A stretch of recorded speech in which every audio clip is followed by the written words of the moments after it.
to Mrs. U Makes. I'm Diane, aka Mrs. U, and this is my May roundup. Today is the 9th of June, a little later than I had initially anticipated recording my roundup, but it's been extremely busy with the half-term holidays and settling everyone back into the school routine, so I just thought I have to record today, otherwise we're going to end up being in the middle of June and still no May roundup.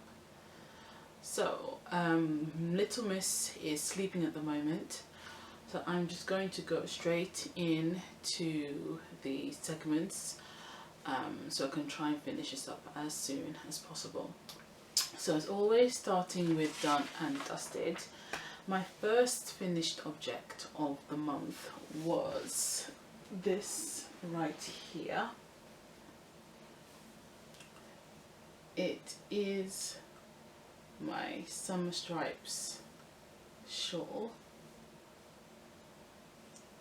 This is designed by, I believe it's Maiju or Maiju KP.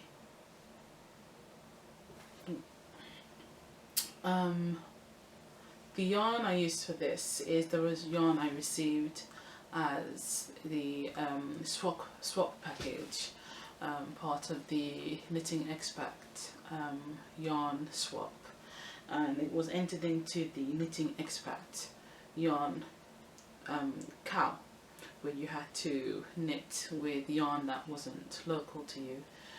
I started this project a little early, I think towards the end of April, because I thought I would have little time to finish it in time to enter it into the cow, because that ended on May the 31st.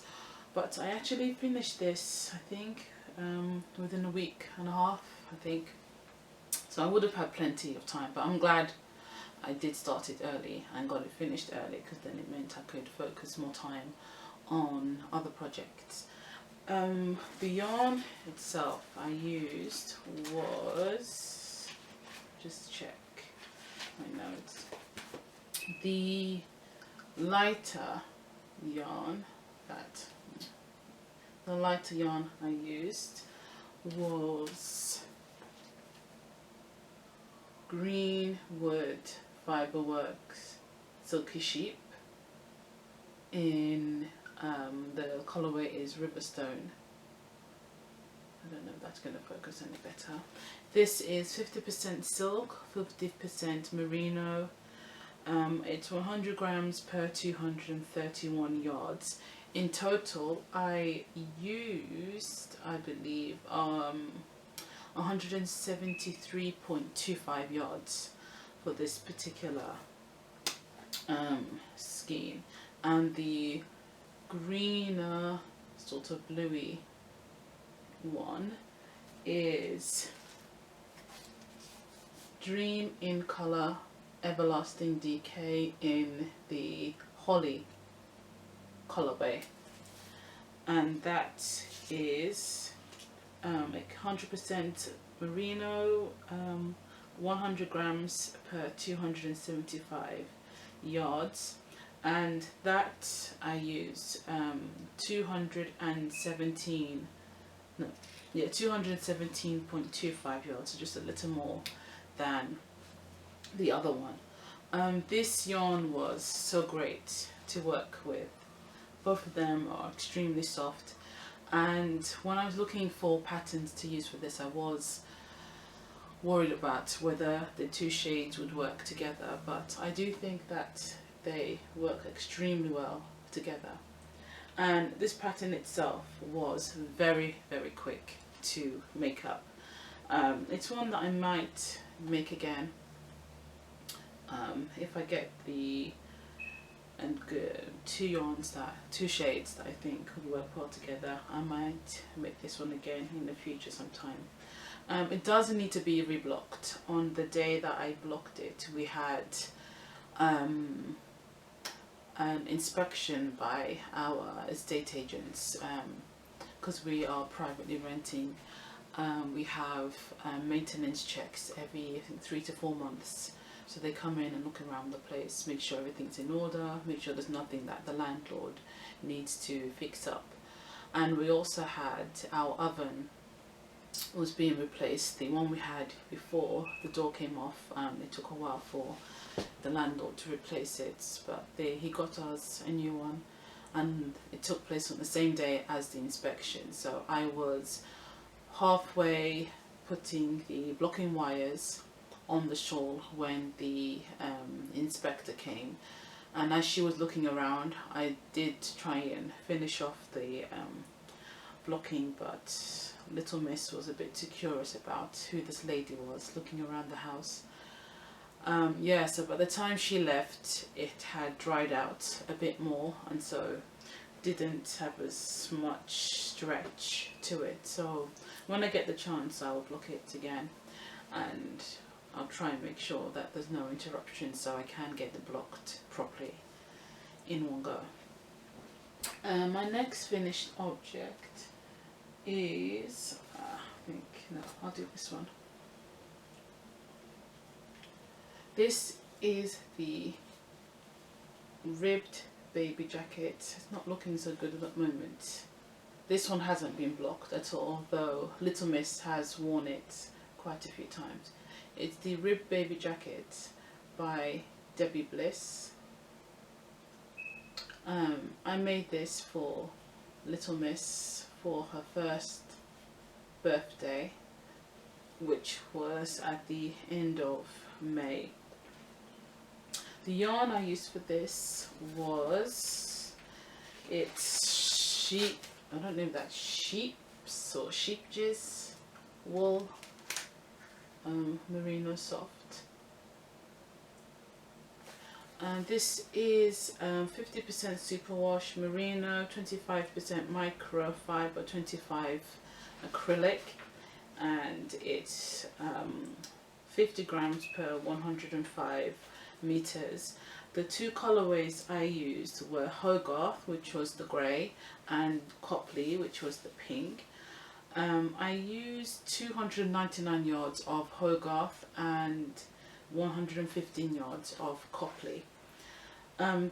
This yarn was nice to work with in the sense that it's really soft, but it's very, very splitty. I used my Addy Clicks, which are blunt needles, and this was still splitting quite a bit. You can see here, I don't know how well you can see. Oh goodness, let's get the orientation. This bit there, it's not really focusing so well. There's little bits of yarn here and also here where, hold on, where the strand has actually split as I'm knitting it, and in those instances I didn't notice until I'd gotten too far along for me to have the will to think back to correct it. But yeah, I'm not sure if this is a yarn I'll use again. It was nice, as I said, in softness, but just the splitting was just too much. As a closure for the jacket, I've used this clasp. I got this as a free gift from a magazine subscription. I think it was Simply Knitting. So yeah, I just used that. The changes I made to this pattern were this section. In the original, it's a, as the name suggests, ribbed, but I decided I prefer to do what is this, garter stitch instead. I've also added a crochet, single crochet hem. This hasn't been blocked, so it's still a little curly, and I seamed the bottom end here so that this kind of collar stays closed. I was going to add a hem to the sleeves. It's rolled up at the moment, but I ran out of the Copley colorway, and I didn't want to use the grey one. I wanted a contrasting colour for the cuffs. So if for some reason I do this again, maybe I'll do a larger size for Miss You, or I'll make one for someone else, I will add cuffs to it. And I'll also, I think, do a either a garter or moss stitch hem, just to stop it rolling. I don't mind the rolling so much on the sleeves because it kind of rolls inwards, and I think it just adds to the sort of look of it, makes it look a bit thicker and warmer. But on the hem it just looks annoying to me. So yeah, I would add a hem, a garter hem to this if I was to do it again. Check, I've said everything there. Yeah, so yeah, she likes this. Well, I assume she likes it. I'll put in a picture here if I haven't already of her wearing it.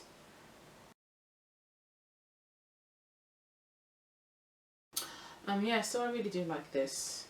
The pattern itself is straightforward. You just start, made in one piece, start from the back and work your way over to the front.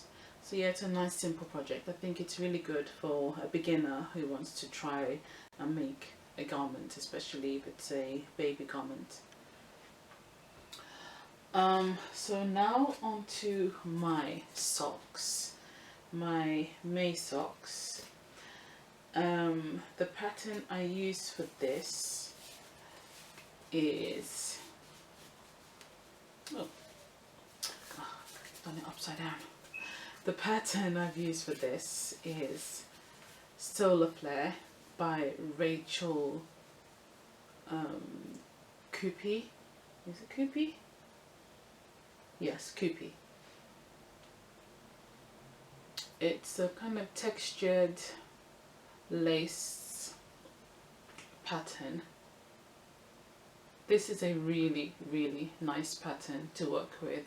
It's very, very easy to remember. Once I'd worked the cuffs, I was able to remember. Once I'd started the actual pattern itself, it was so easy just to get into a rhythm and work the stitches. I've worked the cuff as stated in the pattern. The leg, I've done 40 rows. I've done 60 rows along the heel, along the leg. The heel is a Fish Lips Kiss heel, which I absolutely love. This is my second time doing it, and there are absolutely no holes inside the heel. I would recommend this to anyone. And here, I think it's less than £1. I think it was about 80 something p. So it's well worth the money. I didn't make the cardboard foot thing. I just used it for the actual heel itself. And the toe, I just worked the toe as instructed in the pattern. If I was to make this again, the only thing I would change is just before you get to the heel, I've worked it as just a straight stocking stitch. But if I was to do this again, I would continue part of the actual pattern. In the original pattern, you do continue part of this textured stitch and then do a heel flap and gusset.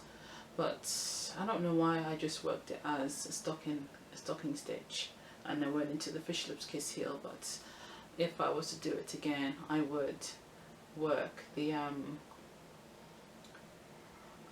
continue on, at least with some sort of texture, just until I got to the heel section, just to have a little something there. It looks a bit plain to me. The yarn I used was Nora George. The shade is 50 Shades of Blue. Here it's not coming out as, it's coming out a lot bluer and less variegated. when I initially went for this, I wasn't expecting it to be as variegated as it is, but I still like it. I'm not a big fan of variegated yarn, heavily variegated yarn, but this isn't so bad. I think the shades of blue work well together. So yes, it's Nora George 50 Shades of Blue. It is 75-25 merino and nylon, 400 meters per 100 gram, and it's such a nice yarn to work with. I just loved how it felt. I loved working with it, seeing how the colors came out. I used up only 58 grams, which was 253.5 yards, so I still had quite a bit left, and I'm going to make the rest of that into balls, which I will use in my 2 squares blanket, which I will be talking about later, and I'll make a few balls that I will use as swaps. Again, something else I'll talk about in a moment. So yeah, I haven't worn these socks yet. I kind of don't want to wear them, well, at least not yet, because I made them as a birthday present for myself. My birthday is tomorrow, actually. Well, today's Thursday, so my birthday is tomorrow, Friday the 10th. So yeah, I'll probably wear them tomorrow.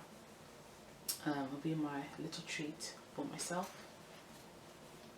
My next finished object, technically I didn't finish this in May, but I'm just showing you this now because I don't want to wait until the June roundup to show you. It will probably be a bit late to show you then. This is my design project. It still doesn't have a name. Hold on, that's backwards. It still doesn't have a name. It's a crochet wrap vest. This is the front section. It's going to be difficult to show you properly because the camera is going to want to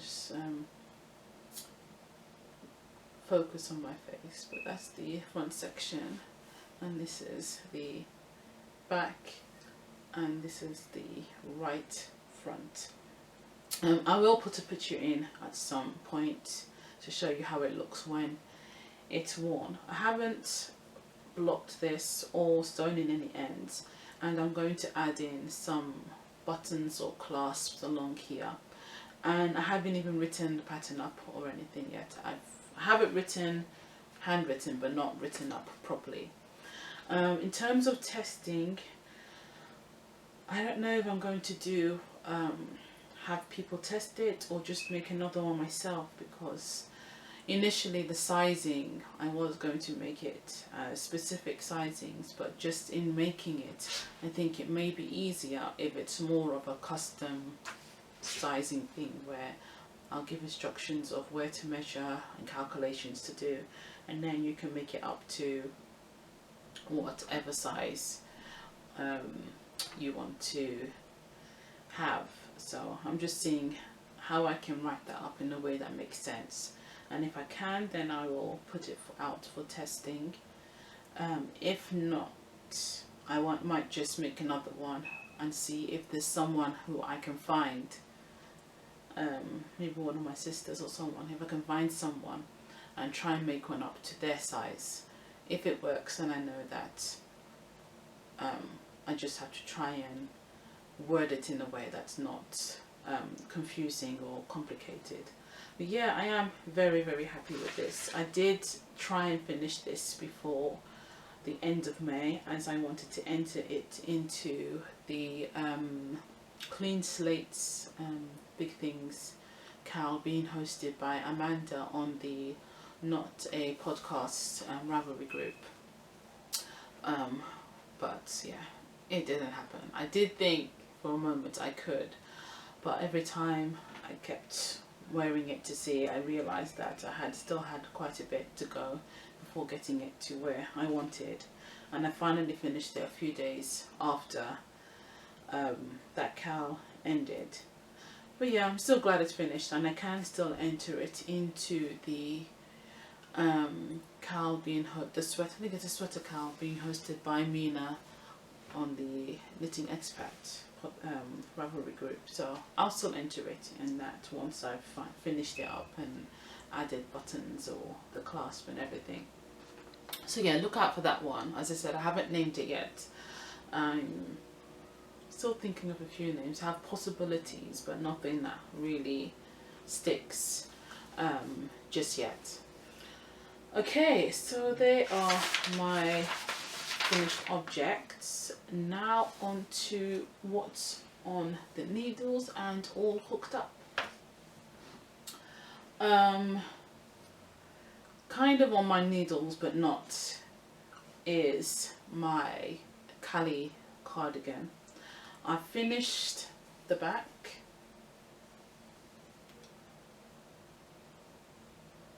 and I finished I think this is the left front. Yeah. So now I just need to cast on for the right front. I was initially going to do the left and right front 2 at a time, but I just thought, why give myself all that hassle? I'll just do it one by one, and it'll force me to really focus on what I'm doing to make sure that the two fronts measure up together.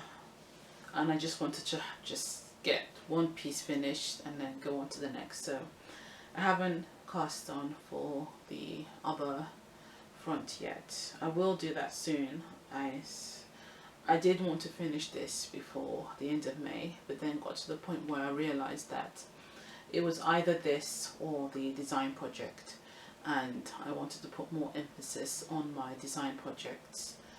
So I just put this at the side and then worked on that, and then once the design project was finished, I then finished the left front of this. So yeah, I'll cast on the right front soon. Not sure when, but soon, and I will try and get this project finished before the month ends.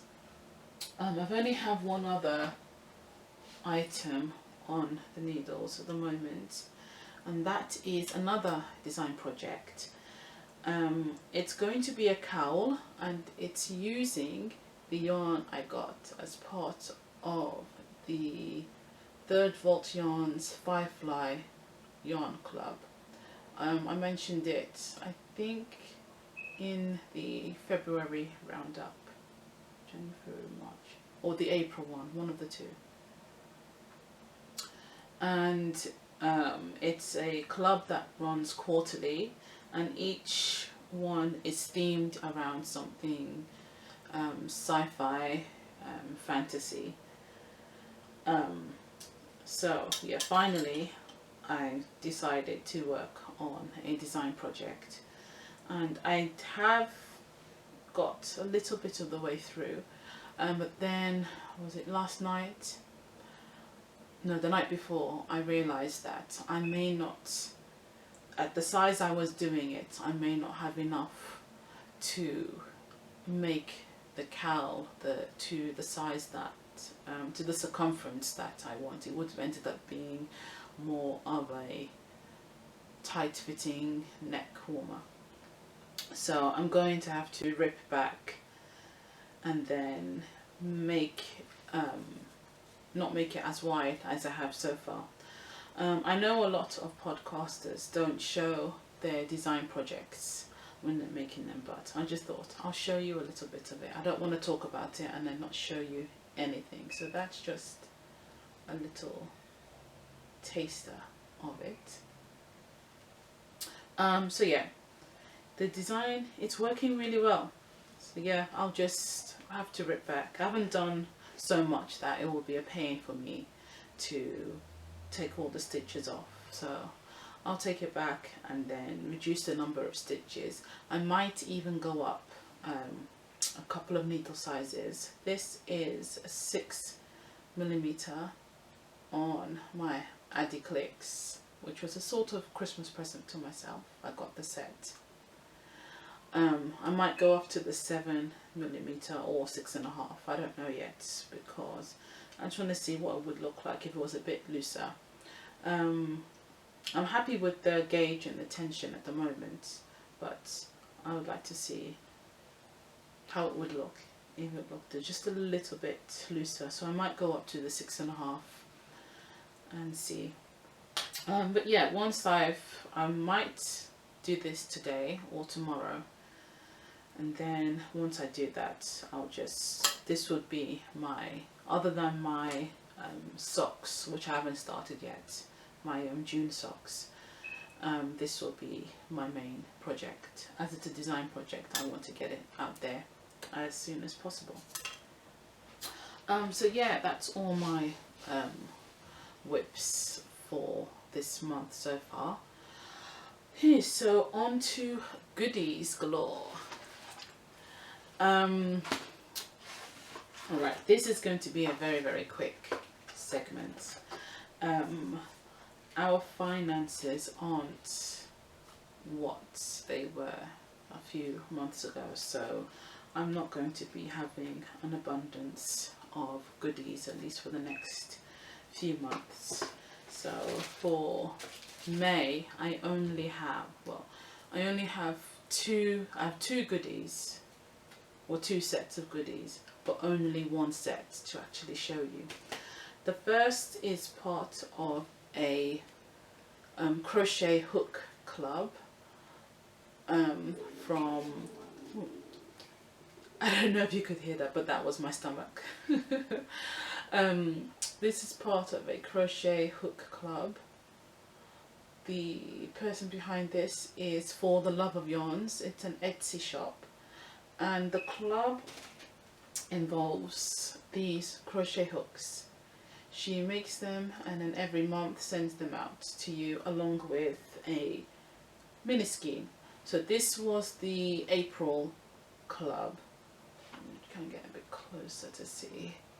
It's pink and very glittery. It is a 4.5 millimeter hook.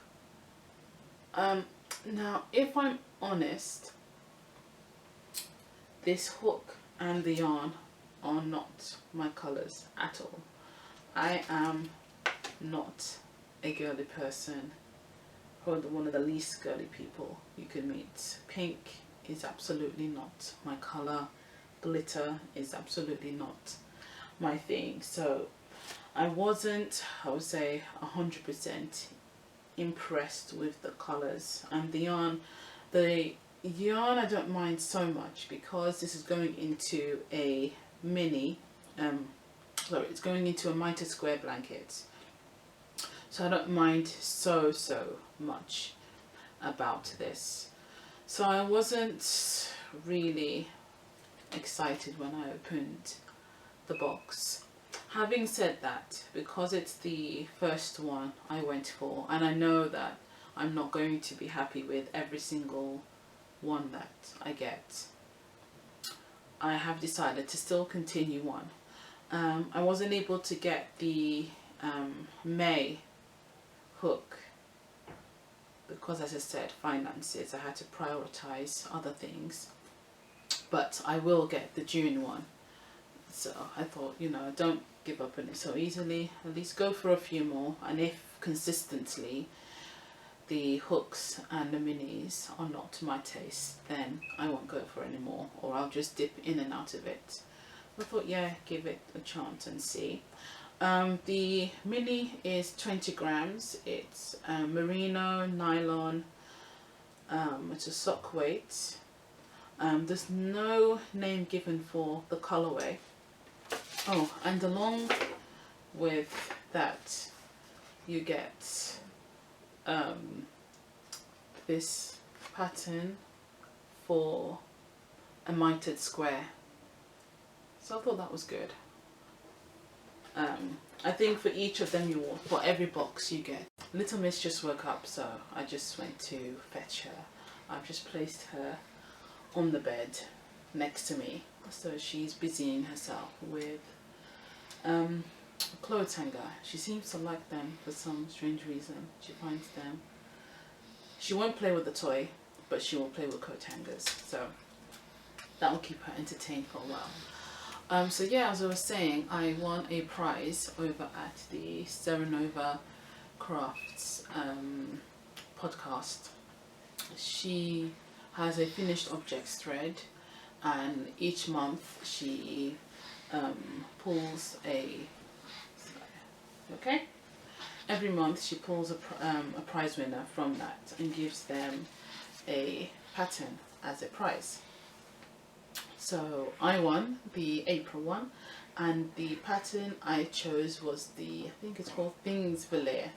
It's an Icelandic style jumper I'd had in my queue for some time. So I'm not sure when I'll make that, but I'll be excited when I do get the chance to do it. So yeah, it was nice to actually win a prize. I'm always watching podcasts and hoping that my name comes up at some point, so that was a nice treat for myself, especially seeing as my goodies for the month was very, very, very, very small. So yeah, that's all my goodies. In terms of what's waiting in the wings, I've mentioned the Atlas jumper. It's a kid's jumper designed by Jared Flood. I'm not sure exactly when I will start on that. I have to buy the yarn, and as I have to be a lot more careful about what I'm spending on yarn, I might just buy them bit by bit as needed instead of just buying everything in one go. So whenever I'm able to, I'll get the yarn for that.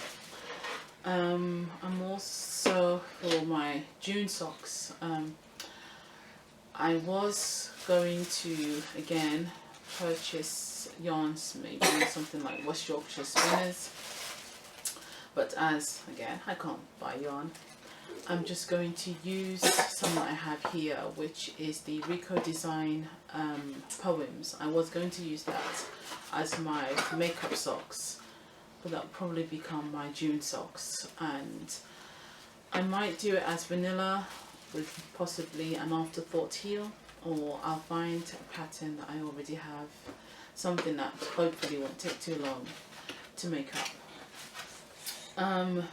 Also for this month, I plan to start on two mitered squared blankets. I have planned to start them on my birthday. I'm going to do a crocheted one and a knitted one. Initially I was just going to do a knitted one, but I generally have quite a few bits of yarn left over from other projects, especially DK weight yarn, and I wanted to put that into something, and I thought that for the crochet mounted square blanket I could do a mix of DK and sock weight and possibly go to the chunkier one, because I thought it would be easier to adjust the number of stitches that I was using. For the knitted one, I will just stick with the sock weight or fingering or 4-ply weight yarn. And so yeah, I'll just do that gradually. I'll just work on that gradually and see how I go. It would also be a great project for me to take possibly on holiday. We're planning to go to Nigeria in December, and with the weather I would like something to work on, but obviously I'm not going to take a jumper or anything heavy. Where are you going? I'm not going to take a jumper or anything with me, so it'll have to be something small. So I might focus more on the knitted one now, and then the crochet one will be probably the main thing I work on when we go there, as I think it'll be easier to take hooks with me on holiday as opposed to a set of needles. So yeah, nothing else really planned in terms of projects that I'm going to start this month. she's decided to lie. Yeah, that's my hook.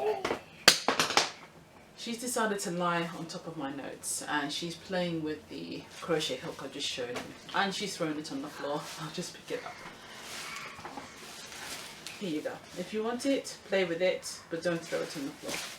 There you go. You want it? Okay.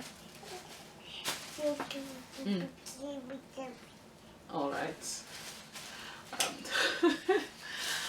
Yeah. So next, it's what's on Valerie. I'm very excited to show you this. This is one of my design projects. It's called the Diamante Shrug.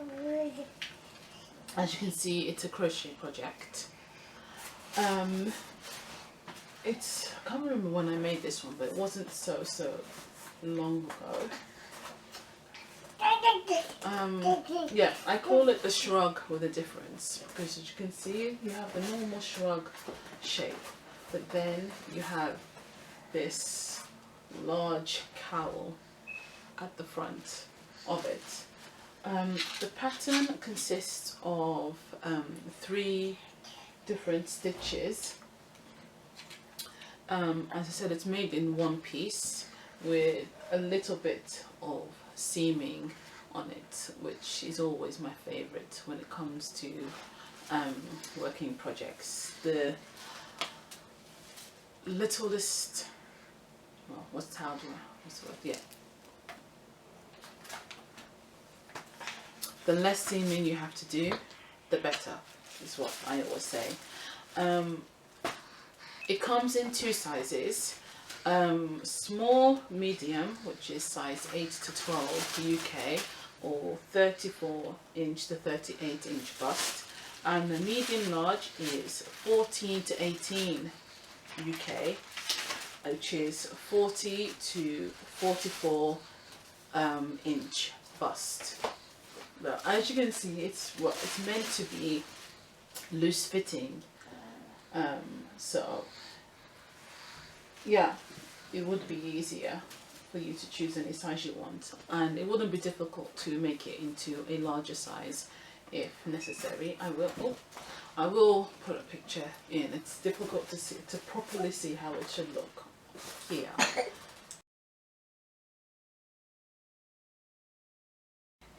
I've used US terminology in this. I tend to use US terminology in all my projects because that's how I learned.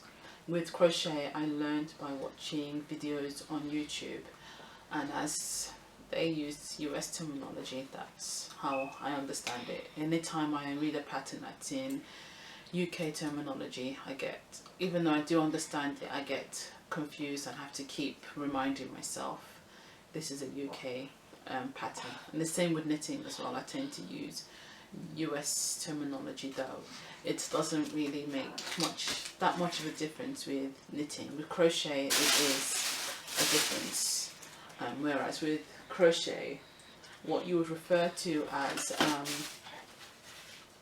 single crochet in UK terminology is what would be referred to as double crochet in US terminology. So there is a big difference, so just be aware of that if you do intend to purchase the pattern. It is available on Ravelry, on my Ravelry page, Mrs. You Makes, and it's also available on Etsy under the same name, and Love Knitting. And if you also go onto the blog, mrsyoumakes.blogspot.com, there's also a link on the there's also a link on the patterns tab that will take you to the Ravelry page for that. Oh, and Craftsy as well, you can get it there. Okay, yeah, it's been a bit of an up and down roundup, especially towards the end since Little Miss woke up. So I think I've said most of what I wanted to say. Now it's just time for the word of the month. So this is the part where I share a piece of scripture with you. If this isn't for you, then you're more than welcome to sign off and to check out one of my other videos, one of the other roundups, or one of my tutorials. Sorry, getting a message. Or one of my other tutorials. I have recently posted up a tutorial on YouTube for a dome ring. I've done part 1. As I've been busy, I haven't been able to do part 2 yet, but I am going to try and film part 2 of that video soon. So yeah, head over to one of my other videos, one of the crafty tutorials or recipes, and make something. Are you okay? Yeah.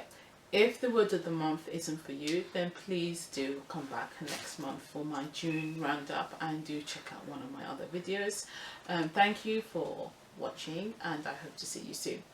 If the word of the month is for you and you are sticking around to hear that, the word for the month, for this month, is First Thessalonians. I don't know how I'm gonna have to come back in a moment. The word for the month is First Thessalonians chapter 5 verse 15. I'm gonna try and do this as quickly as possible because she obviously wants some attention and possibly some food as well. So yes, First Thessalonians chapter 5 verse 15.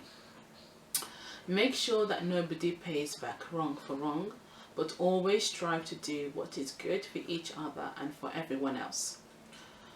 The basics of this verse is that, you know, we are all at some point going to be wronged, and we have at some point been wronged in our lives by someone.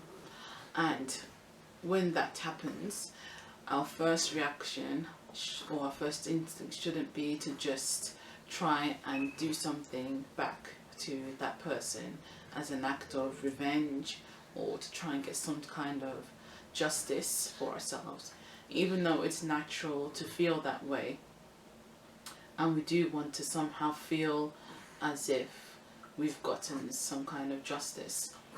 It doesn't in the long run help, because it just breeds up bitterness and even more anger towards that person or towards the situation. And a lot of the time that person may have themselves moved on from that thing. They may not even know that you're harboring this thing against them. It hurts you more than it hurts them, because you're holding up this bitterness, this anger, this sadness, and it eats away at you on the inside. So it's always best that in situations like this, instead of thinking, how can I get this person back? How can I make them feel the same way that they've made me feel?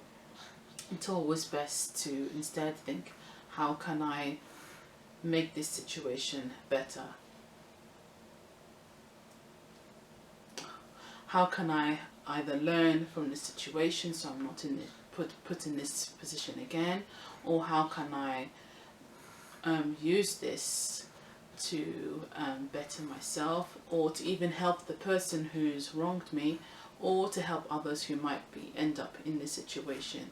It's always best to look at it from a point of view that it's happened, you've come out the other end, the best thing you can do is move on. And that's the best way for you to get justice, is to show that that person hasn't broken you, they haven't caused you to they haven't caused you so much harm, in the sense that you're not able to move on. The best way to deal with it is to show that you have that strength within you to be able to move on. And the best way as a whole that we can treat each other is to show each other love. As it says towards the end of that verse, it says strive to do what is good for each other and for everyone else. So if we always have that mindset that we want to do what's best for others, it means that even if someone has wronged us, because we want to always do what's best for others, we know the best thing to do isn't to try and get our own back on that person. It's like, how can I be that better person and show that person how they should have treated me? Because in a way that can be the best form of, well, not revenge, but the best form of vindication, is to show them that even though you've wronged me in this way, I'm going to show you that I am the better person, I am the stronger person, I'm the more mature person by not doing the same thing to you. I'm going to treat you with the respect that you didn't treat me with. I'm going to show you the love that you didn't show me. I'm going to treat you how I expect you to treat me. And if we all go about in life doing that toward others, it will, even though it's a bit of a cliche, it will make the world a better place. If we do treat others the way we expect them to treat us, if we do always try to do what's best towards others, what is the greater good towards others, there will be less problems taking place in the world, less hurt, less people just hurting each other and doing things towards each other. There will be more love in the world, and that's how I always try to be. Is if something's happened, which is something that I'm going through recently, getting some news from someone which I did not expect to hear ever, and it was hurtful news, but I could respond in the way many people respond and try and do the same back, try and get angry and lash out, but in the end that wouldn't change what happened. It wouldn't do sorry, there's noises coming from there. It wouldn't change what happened, so all I can do is try and find some sort of peace in the situation and do what I can to treat the person in the way that they should have treated me, and try and resolve the issue. So I do hope that that helps for this coming month, that if you are ever in a situation where you do feel wronged, you do feel that someone has mistreated you, instead of taking that step of retaliation, just take that moment to think and say, is this the right way to respond to it? Is there a better way for me to respond? Is there a smarter way for me to respond? Just take that moment and really think about what's the best option, what is the better way for you and for that person to respond to this. Sometimes just saying nothing and doing nothing might be the best, because you show the person that you actually haven't, that they haven't actually affected you, they haven't gotten to you. If it's a situation where maybe the person's done something purposefully to hurt you, but if it's a situation where something accidental or unintentional has happened, then coming at them from a point of peace shows them that you understand that it wasn't their intention, and you're trying to make moves to sorting out the issue. So yeah, so also always respond from a point of view of love, a point of view of wanting to do what's best for the situation, instead of letting the anger and the hurt and that all that emotion be what's leading you to retaliate. So yeah, I hope you have enjoyed the roundup for this month. As I've said, please do check out my other videos. Please like, share and comment, and do come back next month for the June roundup. I do hope you have a great week, a great weekend, and a great rest of the month. Bye.